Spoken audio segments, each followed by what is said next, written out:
pertama untuk kita ucapkan bersyukur kepada Allah Subhanahu wa Ta'ala, Tuhan yang Maha Kuasa, karena atas rahmat dan karunia-Nya sehingga kita dapat bertemu mengikuti acara penyerahan laporan hasil pemeriksaan kinerja atas pengelolaan anggaran pendapatan dan belanja daerah dalam rangka mendukung pembangunan nasional tahun anggaran 2023 sampai dengan semester 1 2024 pada pemerintah Provinsi Nusa Tenggara Timur dan instansi lainnya. Jadi dari bulan September saya di sini mempelajari berbagai lingkungan strategis terkait bagaimana mendorong pembangunan di NTT.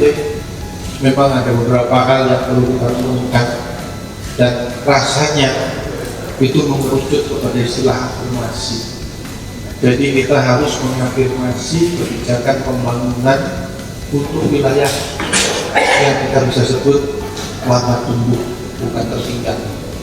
Jadi ada standar yang cepat tumbuh itu seperti apa, kemudian yang lambat tumbuh itu seperti apa, kemudian yang menyebabkan lambat tumbuh itu apa.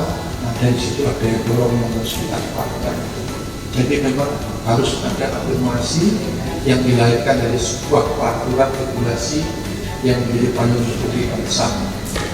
Kemampuan fiskal Nusa Tenggara Timur yang jumlahnya tidak sampai 6 triliun, kemudian APBD 1, sekian triliun tidak sampai 2 triliun, memang rasanya cukup berat untuk menggenjot wilayah ini agar segera bisa bersama sebanding dengan provinsi-provinsi yang lain.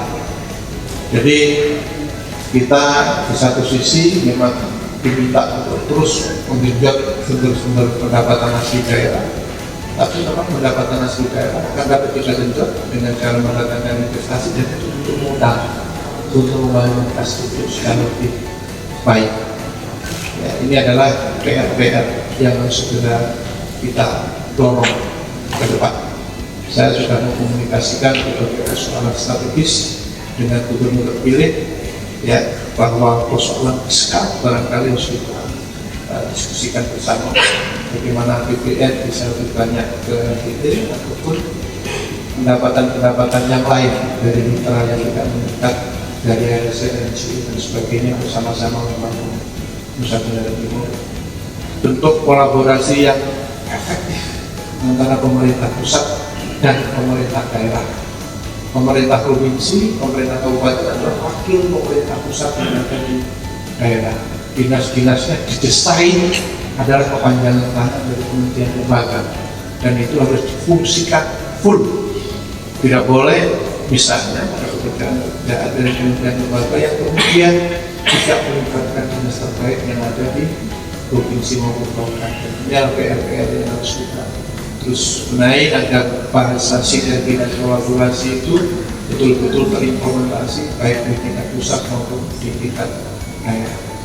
Ada wacana eselon 2 di tingkat provinsi, eselon 1B-nya akan menjadi ASN pusat. Jadi ini juga mungkin barangkali satu metode agar semua komponen bangsa untuk eselon 1 dan 2 ini menjadi bagian dari negara kesatuan Republik Indonesia, bisa merasakan berbagai titik, kita bisa saling bertukar tempat sehingga NTT juga menjadi bagian penting untuk mendapatkan SDM yang baik dari luar wilayah agar bisa membangun kita dorong.